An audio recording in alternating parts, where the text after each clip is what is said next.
listening to the X-Zone Broadcast Network, www.xzbn.net. Radio's authority on the world of the paranormal and the science of parapsychology, celebrating 25 years of broadcasting around the world and to the great beyond.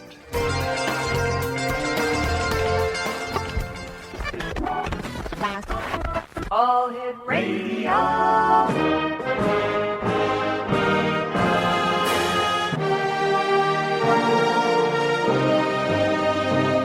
Welcome to the X-Zone, a place where fact is fiction and fiction is reality. Now, here's your host, Rob McConnell.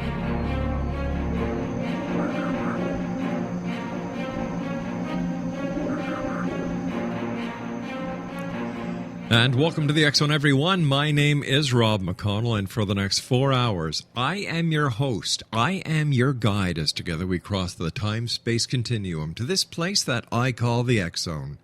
It's a place where people dare to believe and dare to be heard. It's a place where fact is fiction and fiction is reality. The X-Zone comes to you Monday through Friday from 8 p.m. until midnight here on the X-Zone Broadcast Network. But for everyone on the West Coast, you can now listen to the X-Zone radio show starting Monday, March the 21st, from 3 p.m. Pacific until 7 p.m. Pacific on the Mutual Broadcast Network. If you'd like to send an email, xzone at xzoneradiotv.com, on all social media sites, X-Zone Radio TV. And you could, like I said, you can listen to us Monday through Friday from 8 p.m. Eastern until midnight. And the rest of the 24-hour clock, we play the best of the X-Zone at www.xzoneradiotv.com. My guest tonight, this hour, the first hour of tonight's show, is Jean-Pierre Giagnoli. He is a paranormal investigator in Southern California, and he's always been interested in the paranormal. At a young age, he started to experience unexplainable things, and as he matured, he decided to take it a step further. So, in high school, he started a group with Adam, which is now known as the Southern California Paranormal Detectives. Jean-Pierre considers himself as an entertainer. He acts, raps, vocals, produces hip-hop, and many other genres. He also does stand-up comedy, improv, and paranormal, of course. He's received his PhD in parapsychology from Progressive Universal on the East Coast and undergraduate studies at Syrtis College and Cal State Fullerton with a focus in psychology and metaphysics. His entertainment ventures have earned him skills in audio and video knowledge to use within his group of paranormal investigators. He recently began to lecture and work closely with Chapman University along with his team, and he has been investigating, studying, and researching the paranormal for over 16 years. His website, www.paranormaldetectives.org. And Jean-Pierre, welcome to the X-Zone. Thank you very much for having me. It's great having you. Let me, when you go in to do a paranormal investigation and you kind of find it boring, do you break out into your routine and do you get the spirits and really good spirits? We definitely try to. Sometimes we do things like that. We've found where if things aren't as active, that being more natural and creating a more friendly environment sometimes can make activity start up as well. So. Tell me, in your opinion, do ghosts have a sense of humor? I definitely think they do. I've dealt with many cases that dealt with more playful spirits who like to kind of play around and do not so mischievous, but, little pranky type things that people find maybe more annoying than bothersome. So I definitely think they do have a sense of humor from some of the experiences I've heard about and experienced myself. Jean-Pierre, why do you think here in the year of 2016 it seems that more and more people are showing an interest within the paranormal? Any ideas why? Well, some of my ideas of why I think it's become more popularized and comfortable in society now is a lot of the stuff that's on TV and in movies is being put out there, a lot of true stories, even if they're exaggerated maybe somewhat. When people see that there's other people that have similar experiences that maybe they're afraid to talk about, they become more open. So I definitely think part of what's going on in the media and especially online as well. There's a big community of paranormal followings, from your radio show type of thing to many other things. That it's opened up the paranormal to everybody, and people aren't as fearful to speak about it. Is it just the people in the 20 age and up that are starting to show a greater interest in the paranormal, or is it the younger crowd as well? It's definitely all over the spectrum, it seems like, because older people have experiences, but especially back in the day, it was more taboo to speak about it. And now that they're seeing the younger generation find an interest in it, it's a lot easier to go out there and, talk about it now. But definitely the younger generation has grown up now with all these TV shows and radio shows and the internet and, information and media at your fingertips with your phones now, too. Isn't that true? Everybody's pretty much more accepting of it. Jean-Pierre, you and I have to take a 2-minute commercial break. We'll be right back. X-Zone Nation, my guest this hour, Jean-Pierre Giagnoli. And he is with the... Let me see here. He is with the... Do you have your pencils and papers ready? Southern California Paranormal Detectives and their website. Okay. www.paranormaldetectives.org. I'll be back on the other side of this 2-minute break as we continue here in the X-Zone from our broadcast center in Hamilton, Ontario, Canada. My name is Rob McConnell. Don't go away.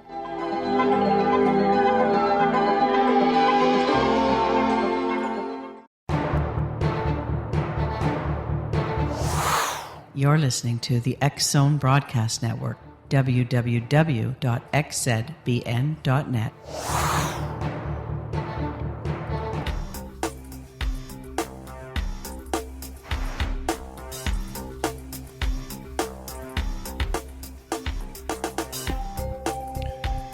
Welcome back, everyone. This is the X-Zone. I am Rob McConnell.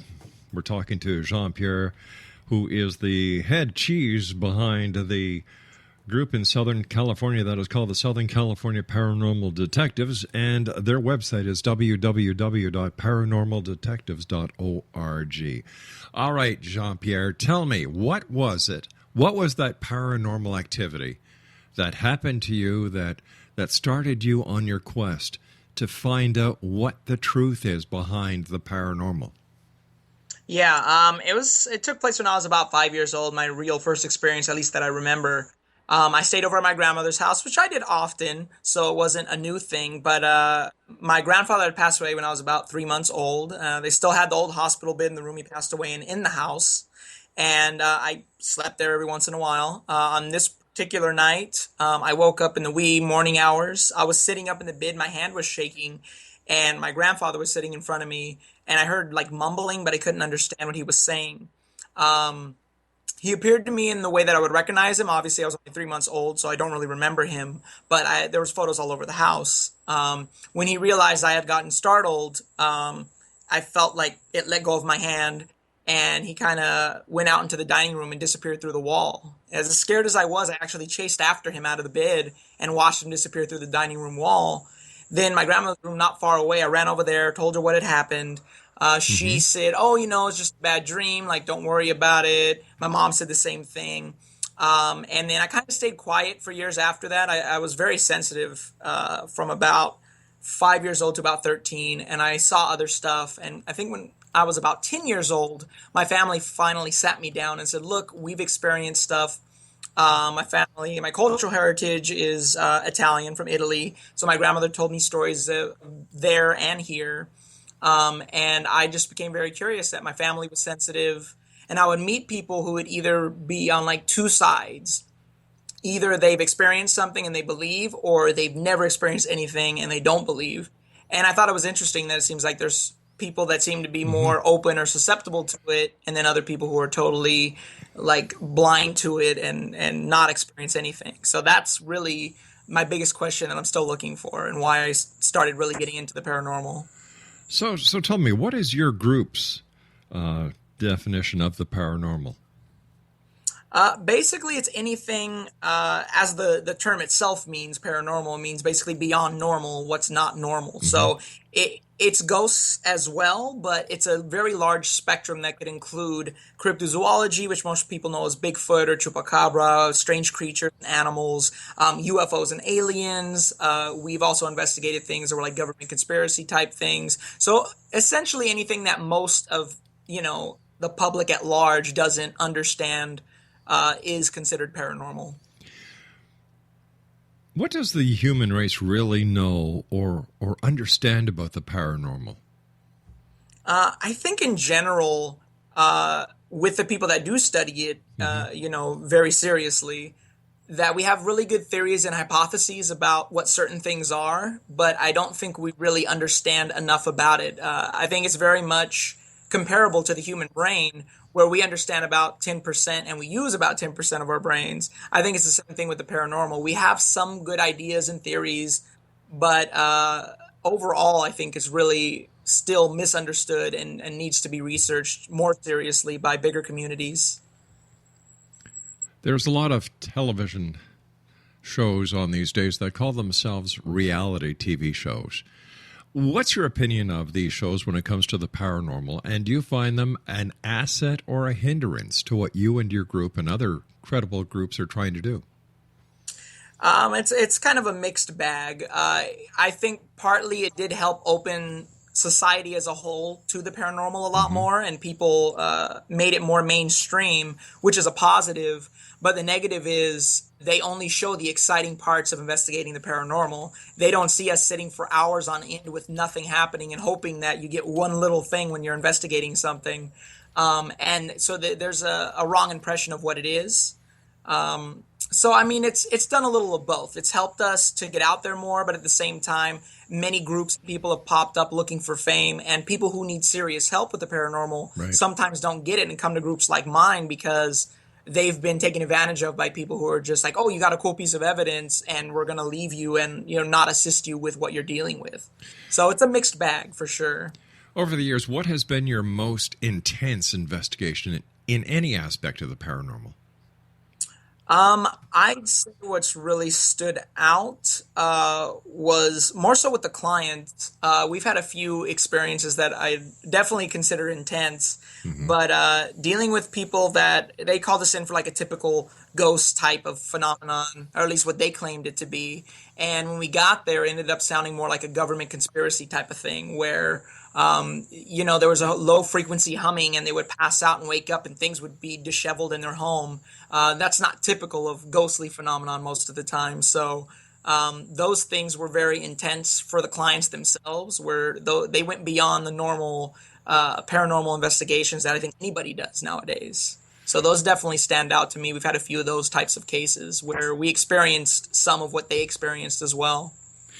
Exo Nation, Jean-Pierre is our special guest this hour. He is with the, oh my gosh, I'll get it right. Yeah, the Southern California Paranormal Detectives, and their website is www.paranormaldetectives.org. Has there ever been a time during an investigation, Jean-Pierre, that the hair on the back of your neck has stood up? You get that tingling feeling, and you know that something is going to happen, and you're just waiting for the other boot to drop to scare the hell out of you. Yeah, we've definitely had a few instances of that. Sometimes it just happens when you walk into a property, which is, I think, rare. But when there's a lot of activity, you walk in and there's this heaviness. Sometimes your hair does stand up. It's almost like electricity, and you feel the energy is very strong and something may happen. And there's other instances where it's like I feel, and other team members might feel it too, that something's like coming, something's going to happen. And it may not be an intense experience, but sometimes it does help to get to the source of why the activity is happening, even if it's not a major event. So I've definitely had those feelings at times where you're like a little uneasy about some of the feelings you get.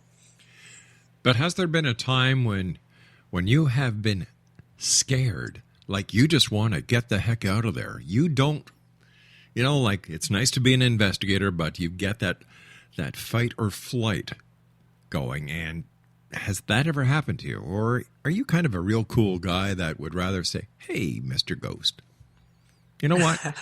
You ain't going to scare me. I definitely try to be the cool guy that's more calm and collected and everything. I think in any situation I would be. But yeah, there is one case in particular where I was affected on multiple levels and I had to get out of the house itself. We were doing this case. We were breaking down the equipment. We had heard lots of stories. Furniture did move while we were investigating, and we did see some things. Towards the end, the sister came home very late in the evening of this client. And that was when I felt something almost. And she was a very small, petite girl. So, I mean, nothing intimidating to anybody. But you could feel a strong energy. And she, for some reason, was fixated on me while we were breaking down our equipment after the investigation. And when I finally caught eyes with her, all of a sudden, my chest tightened up and I couldn't breathe. My eyes started watering. And I got out of the house very quickly and allowed the rest of my team to break down the equipment. That is one case that we as a team definitely left a little shaken up just because I've never had something that intense happen to me personally before. Did you find out what was causing that intense feeling and what this girl had to do with the paranormal activity that you were investigating? Yeah, in the end, we were able to understand that the job she did, which was kind of a colorful job, involved people that dealt with witchcraft and things, and that most likely was the cause of the activity. So that seemed to be the overall determination. We also found that there was a major power substation not very far from their property. And sometimes that high level of energy can cause you to feel things, but on another level, if there's something paranormal going on, it could feed off of that energy and become much stronger. So there was a few different things we were able to pinpoint that were, agitating the situation. When people contact you, Jean-Pierre, is it mostly for ghosts, or is it for UFOs, or is it for Bigfoot, or is it a mishmash of everything? I think the majority of what we get contacted for is usually ghosts. It's the most common thing. I think something that most people are in more of a place to experience if they're in an old home or, they've gone somewhere and they've experienced something or got a weird photo. Right. It's the most common. We've definitely have a mixed bag of cases. And over the years, as I mentioned, we've had some strange government conspiracy type of things.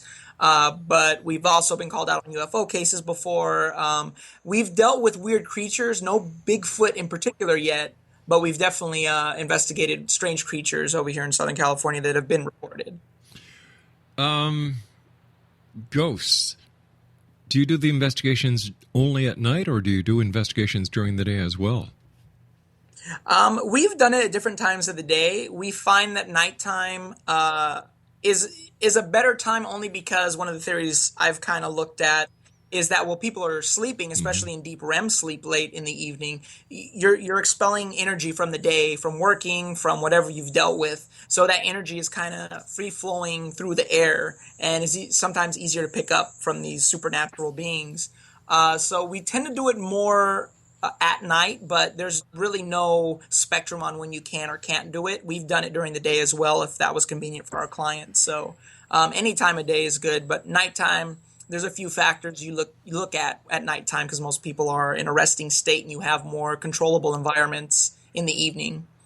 I can understand that, but when it comes to the actual investigation itself, does it matter whether it's day or night? Let's say the people who live in the house decide to go away while you and your crew are doing the investigation. Would it really matter whether it was done in the day or night at that time? No, not necessarily, but I mean, there still can be contamination from if there's cars driving outside, if we're somewhere that's a little more, public, more commuters and more electronics and other stuff around. So it definitely could have an impact, but either way, you can still do an investigation and probably still come up with evidence if it's legitimate. Jean-Pierre, please stand by. You and I have to take our news break at the bottom of the hour. Exonation. Jean-Pierre is our special guest. He is with the Southern California Paranormal Detectives. Their website is www.paranormaldetectives.org. This is the X Zone. I am Rob McConnell. Don't forget Exonation starting Monday, March the 21st, 3 p.m. until 7 p.m., Monday through Friday, Pacific. That's 3 until 7 p.m. Pacific. The X Zone will be on the Mutual Broadcast Network and their growing family of broadcast affiliates. My name is Rob McConnell. This is the X Zone. I'll be back on the other side of this break. Don't go away.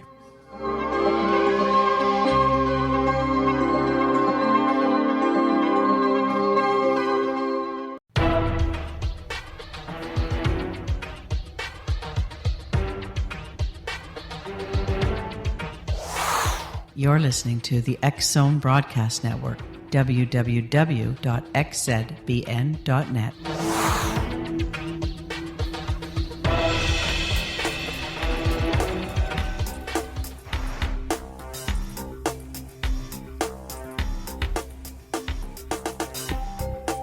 Welcome back, everyone. If you'd like to send us an email suggesting a guest, or if you have any comments on any of our guests, or if you have a comment or question for us, send me an email, xzone@xzoneradiotv.com.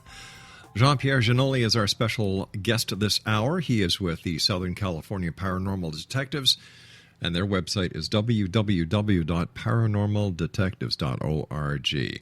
All right, I'm going to give you a hypothetical situation, Jean-Pierre. I call you up, and I say, Jean-Pierre, it's Rob. I've got to tell you something, pal. My wife and I bought a home in Southern California. We've been here for about 6 months. By the way, I've been meaning to ask you to come over and have a cup of coffee with us, but it's been so busy. You know how it is, Jean-Pierre. Anyway, I've got to tell you, crazy stuff is happening here in the house. The doors are slamming. You know what? Weird things are happening. Stuff is flying all over the house. Jean-Pierre, can you and your team come down and find out what the hell is going on? What would you do from that point on? From that point, we'd try to establish a base of when the activity started. Did it start right when you moved in, or did it take a few months? Did you do construction on the house, or reconstruction, or remodeling? Did you do the history yourself of the property to check if anything had happened? If not, we'll try and do that as well. Has anybody in the home messed with voodoo, witchcraft, Ouija boards, tarot cards, things like that? So we have a base of questions that we ask to try and determine if we can find a source or point for the beginning of the activity. And from there, we'll decide to maybe set up a date to actually come in and investigate and figure out more about what's going on. So that's kind of a quick overview of what we would ask before we came out. And how long does normal, if I can use that word, a normal paranormal investigation take? It usually depends on the client's time and our time, so we try to figure it out and work it out the best for everyone. In our range, I'd say anywhere from 3 to 6 hours in that range. The smallest probably being about 3 hours, and the longest being probably 6, maybe a little more, with breakdown and build up of our equipment and everything like that. So in that range of time, usually. It just depends, like I said, with our schedules and the client's schedules. We work with them to make sure we do it the best way we can. And how long does it take you to do your post-investigation work? Because I'm sure that you have to go over all the video footage you've taken, or the video digital information you've taken, the audio information, and then talk to your other investigators, and subsequent investigation and research work has to be done. So what are we looking at, 3, 4, 5 weeks? No, we usually have a pretty good turnover rate. We're a very small organization. We haven't really, I think, pushed ourselves to be out there that much because we have busy lives with regular jobs as well during the day, because I run this as a 501c3 nonprofit. Right. So we invest a lot of our own time and money into this. But usually about a week, we tell most of our clients. If we have multiple cases, we might have to extend that out to like 2 weeks, but majority of the time, give us about a week to go through everything. And I mean, it'll take about the same amount of time that we did the investigation, obviously, because we're going to meticulously go through the video, audio, all the media we've gone over. And we separate it with different members of the team. So that's how it gets done faster, because everybody gets, a task to finish. And then obviously we come together and discuss that. And then we'll talk to the client once we're done. Members of the UFO community believe that there is a government conspiracy to suppress the information about the truth about UFOs and extraterrestrials. Is it possible, or do you believe that the government could also be perpetrating the same truth embargo when it comes to the paranormal and paranormal activity? Yeah, I actually have a very strong personal belief about the U.S. government in particular being extremely secretive with many things. Historically speaking, I mean, if you look at something like Roswell and the technology advance, I think that's some solid evidence to say that, things are a little strange, and there were smaller gaps in technology advancement during that time period. Well, do you really think so? Because with the paranormal. Because when you look at the advances that people say are because of reverse engineering when it comes to Roswell, yes, it has been proven beyond a shadow of a doubt that all the so-called reverse engineering advancements were well in the works at that time, including, let me see, Kevlar vests, the microchip, LED diodes, and everything else. So what do you believe is the smoking gun when it comes to proving there was actually reverse engineering that was acquired by an alleged UFO crash in Roswell? Well, I mean, that's just one event that we looked at, that it seemed like things advanced there as well. But long before that, when Hitler was first coming into power, there was a similar Roswell-type incident in Germany, and the SS soldiers came in and scooped up that technology. As well as if you look at when we invaded and took out Hitler and the Nazis and everything, they were advanced vastly beyond what we were, and we took many of their scientists who did horrible things and used them to create NASA. So, I mean, things like that. Once again, you have it kind of repeating the cycle. And yeah, maybe a lot of it was in development, but usually there's something that needs to happen in order for it to jump very quickly. Things are in development, but it actually happening so quickly, especially a lot of the stealth technology for aircraft, that really, I think, is probably more the smoking gun than anything. Well, when it comes to stealth technology, that was common sense. I don't think there was any alien influence on that, because all it took was finding out what material deflected or could cause a dampening effect on radar. That's common sense. That doesn't take a genius to figure that out. Yeah, but it seemed like, as it did take long enough to figure it out. If it is common sense, so to speak, we see a lot of people in our society not having common sense there in particular. And then also another important fact here with technology-wise, the government, and it's been proven with many pieces of technology, has been in use for military and private use within the government, at least at times, sometimes 30 years before the public gets a hold of it. So, it makes you wonder how they got to that point, and they released it to the public very late. So there's things there that are questionable, I think, at least, that you can look at and say, I don't know, it's kind of weird.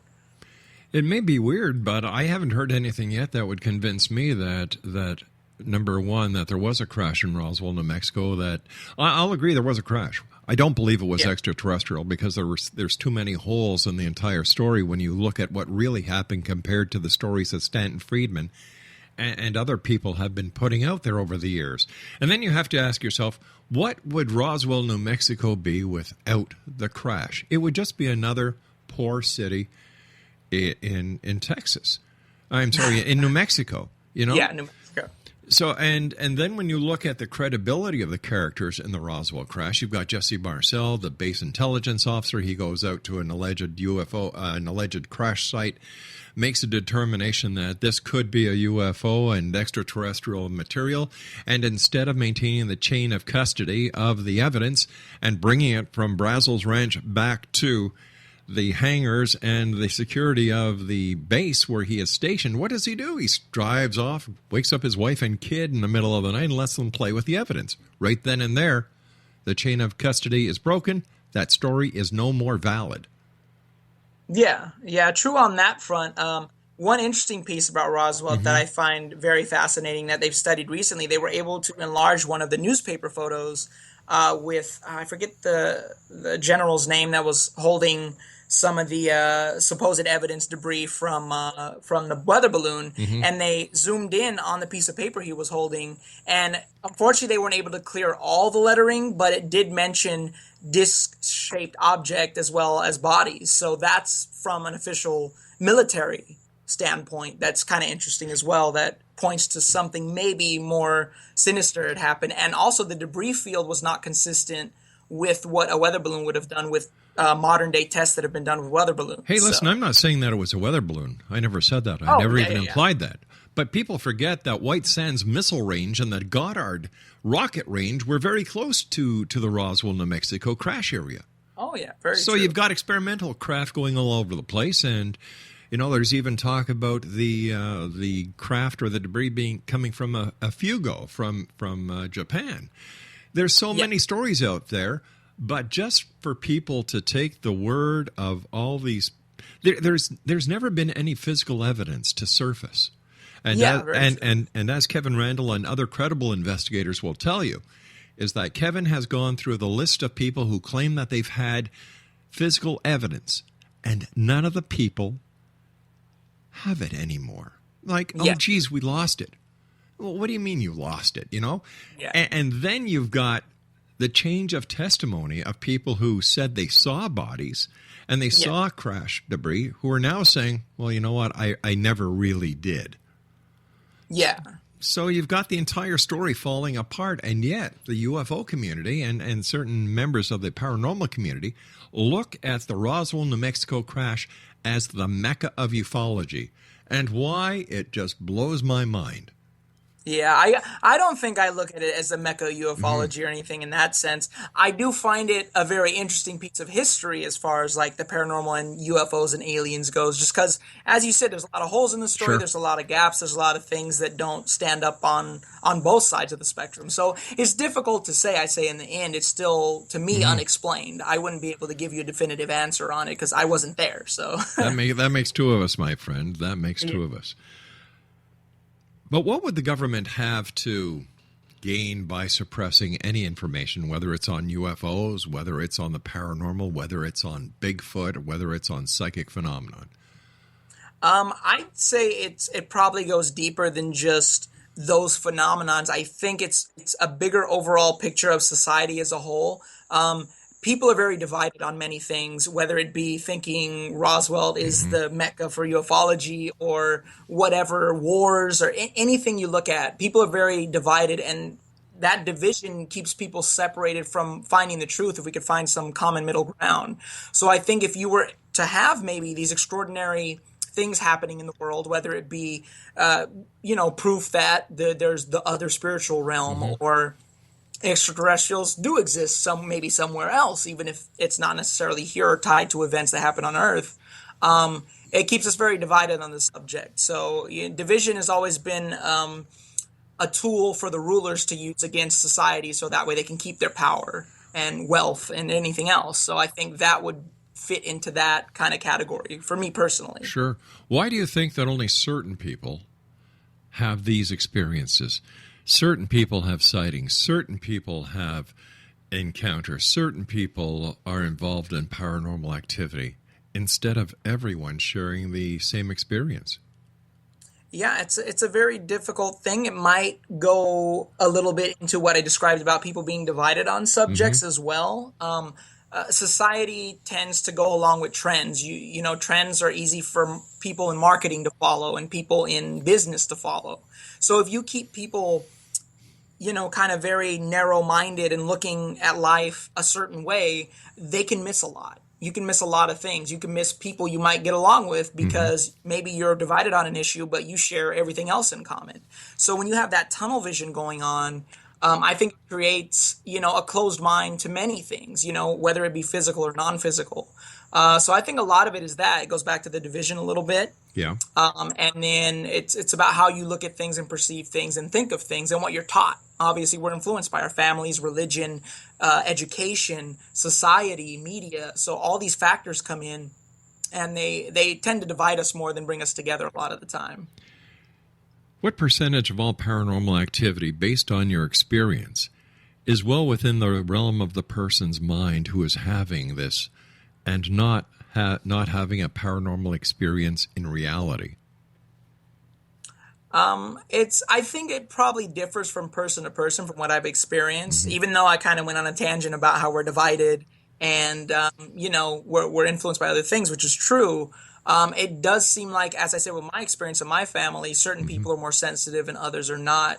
So, with that, I think it's difficult to say. Some people definitely build up things in their minds because of the media and the way things are presented about the paranormal and in horror movies and other places. So there's definitely people that are more on the build it up in their own mind side, but then there's other people who are a little more not as narrow tunnel vision minded and open themselves up to more experiences. So it's a mixed bag. Again, there's a lot of mixed bag type of things and unknown things in this field. So unfortunately, there's not enough answers, which I wish there were more. But it seems that most or the majority of paranormal groups seem to be a group that doesn't fit into any other part of society very easily.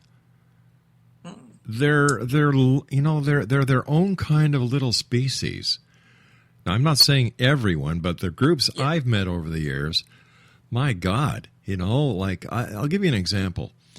Okay. A good buddy of mine who is one of the founding members of this radio show and company, Marty McLean, and I were invited to a UFO group that were watching UFOs go in and out of Lake Ontario from the shores of Niagara-on-the-Lake. Well, Marty and I found this to be very interesting, so we took off and we joined this group who were sitting on lawn chairs, drinking coffee and eating donuts, and they were watching these lights go, well, what appeared to be going into Lake Ontario. Yeah. So they were saying, well, look, there's one just went out. One just went in the water, and there's another one coming out. So what we did was we did something very simple. We took a compass and a map, and we charted where the approximate entry point and exit point of these lights were. And then we took into consideration the effect of the water conversion and heat conversion off of the Lake Ontario. Mm-hmm. And what it turned out to be was aircraft landing and taking off of either Pearson International Airport or Toronto Island Airport. No UFO at all, but these guys were convinced beyond a shadow of a doubt that what they were watching were UFOs because they said there was a UFO base beneath the waters off the shores of Hamilton. Yeah, very interesting. And I think a lot of it is your mentality and how you look at it. I know for my organization, we investigate using the scientific method as well as the spiritual side, because my brother's a medium and we kind of use all right, that. Listen, I've got to take a 2-minute commercial break here. Please stand by. Great talking to you, Jean-Pierre. www.paranormaldetectives.org. And Jean-Pierre is with the Southern California Paranormal Detectives. We'll both be back on the other side of this break as we continue here in the X-Zone from our broadcast center in Hamilton, Ontario, Canada, where for the last number of years I've lived and worked, and I have never seen a UFO go into the waters or out of the waters near the harbor. Maybe I'm just not looking hard enough. I'll be back. Don't go away.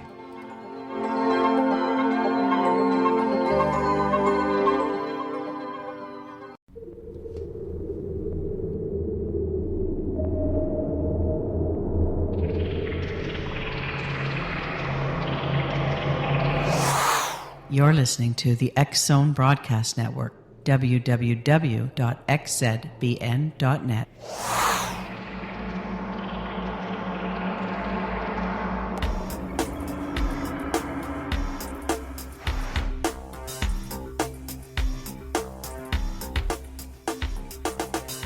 www.paranormaldetectives.org is the website for the Southern California Paranormal Detectives. Joining us is Jean-Pierre Giagnoli, who is the head honcho over there.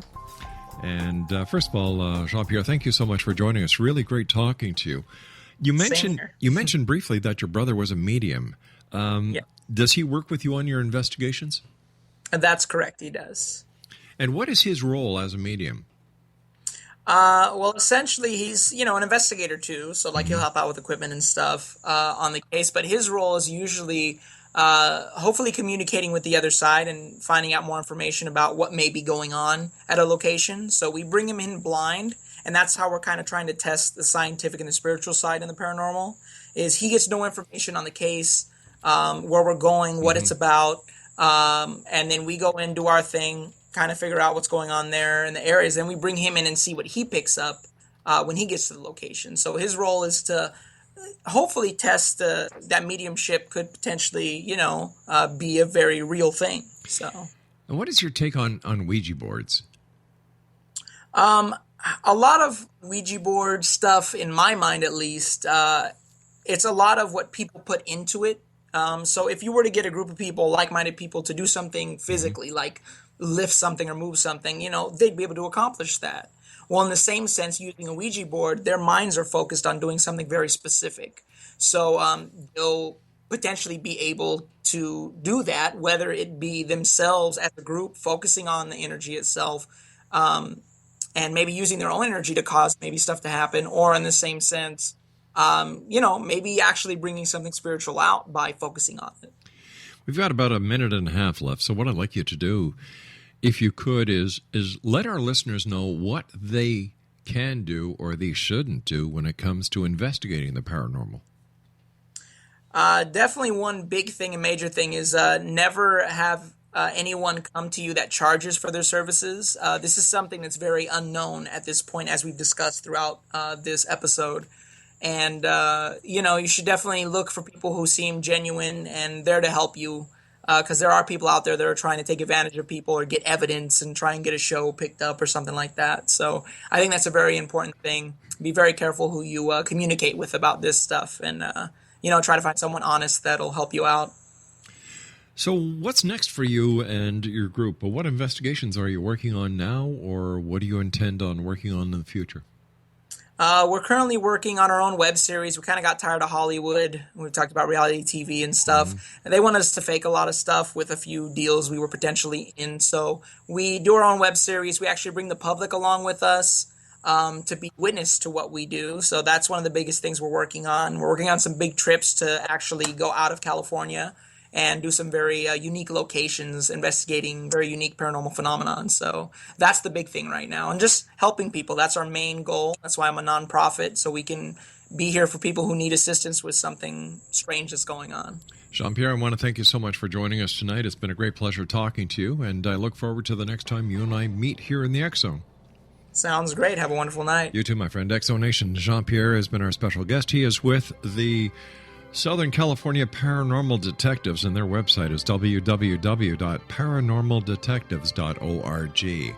I'll be back on the other side of this commercial break with the news as we continue here in the X Zone from our broadcast center in Hamilton, Ontario, Canada. Send me your emails, xzone@xzoneradiotv.com. And we're on all social media sites at X Zone Radio TV. And don't forget, you can listen to the X Zone 24/7, 365 at www.xzoneradiotv.com. My name is Rob McConnell. I'll be back after this news break.